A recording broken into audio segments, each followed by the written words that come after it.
एक गुरु अपने शिष्य को ध्यान साधना सिखा रहे थे। तभी एक शिष्य बोला, हे गुरुवर, मैं कुछ समझ नहीं पा रहा हूँ, क्या मैं आपसे कुछ पूछ सकता हूँ? गुरु ने कहा, हाँ बिल्कुल पूछ सकते हो। शिष्य ने कहा, मैं पानी पीता हूँ तो मेरी प्यास बुझ जाती है, या कोई भी पानी पीता है तो उसकी प्यास बुझ जाती है, तो ये ध्यान के संबंध में क्यों नहीं हो पाता है? जब हम आपके कहे अनुसार एक जैसा ध्यान करते हैं तो हम में से कोई पहले कोई बाद में तो कोई ध्यान की स्थिति को प्राप्त ही नहीं कर पाता है।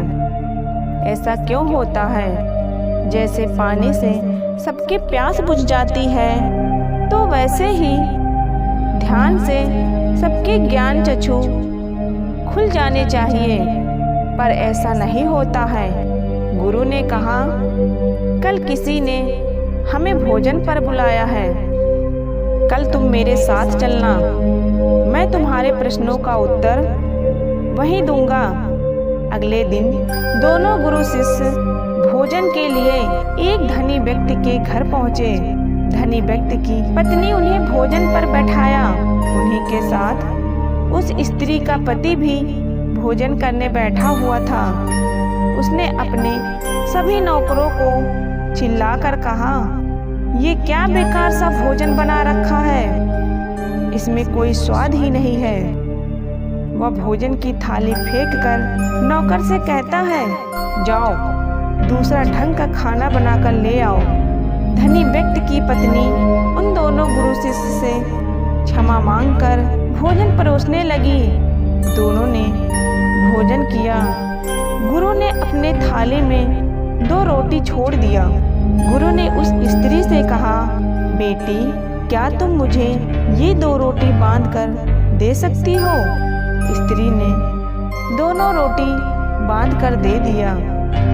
उसके बाद गुरु और शिष्य वहाँ से चले गए। रास्ते में गुरु ने शिष्य से पूछा, भोजन कैसा था? शिष्य ने बोला, बहुत अच्छा भोजन था, मुझे बहुत स्वादिष्ट लगा और भोजन करके मुझे बहुत अच्छा लगा। गुरु ने कहा, इससे अधिक तुम्हें कुछ भी नहीं लगा? शिष्य ने कहा, इससे अच्छा और क्या लग सकता है गुरुदेव, मेरी भूख मिट गई और मेरा पेट भर गया। गुरु ने कहा, भोजन तो अच्छा बना था, फिर उस स्त्री के पति को भोजन पसंद क्यों नहीं आया? भोजन तो एक ही था, तब उसे पसंद क्यों नहीं आया? शिष्य ने कहा, आप ठीक कहते हो गुरुदेव, मुझे तो कुछ समझ में नहीं आ रहा है, आप ही कुछ बताएं। गुरु ने कहा, अभी तुम मेरे साथ आगे चलते रहो। गुरु शिष्य चलते चलते बहुत दूर निकल आए। शिष्य ने गुरु से कहा, हम हमारे आश्रम के मार्ग पर तो नहीं चल रहे हैं, फिर हम कहाँ जा रहे हैं गुरुदेव? गुरु ने कहा, चलते रहो।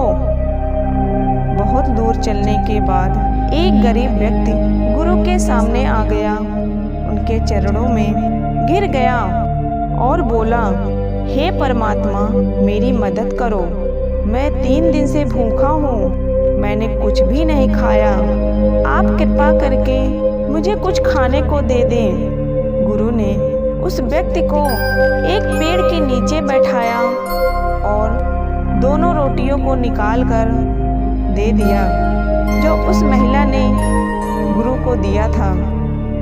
रोटियों को देखते ही उस गरीब व्यक्ति के आंखों में चमक आ गई। उसने तुरंत उन दोनों रोटियों को लेकर खा लिया। खाते समय उस व्यक्ति के आंखों से आंसू निकल रहा था और अपने हाथों से मानो इशारा कर रहा था, जैसे वो किसी आदर्श शक्ति को कह रहा हो, तेरा धन्यवाद उस रोटी के लिए। खाने के बाद उसने गुरु को प्रणाम किया। गुरु ने व्यक्ति से पूछा कि भोजन का स्वाद कैसा था? उसने कहा, स्वाद?